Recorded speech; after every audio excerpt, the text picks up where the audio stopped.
Xayrli kunlar, hurmatli gazeta o'quvchilarimiz.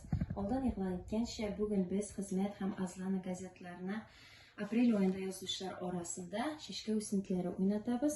Aylige shishka o'simliklarini bizga Yong'ul ovulida yashab ishlovchi Landish Ibragimova taqdim etdi. Borlig'i bizning belgiga kelgan kvitansiyalarni biz bilan shoytirib yig'ib, ularga nomerlar sug'ib beramiz.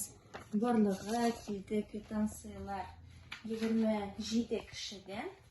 Ham endi hozir biz shu 27 kishi orasida diqqatli jinoyatni bilishimiz. Bismillahirrahmanirrahim. Ol bizning 13-son ham jinoyatchimiz bizning Boltaj bistesidan Rashid Gilmaddinov. İxlasdan qutlaymiz, jinoyatchi bilan elmtaga kiramiz. Bizning bilan birga bo'linglar.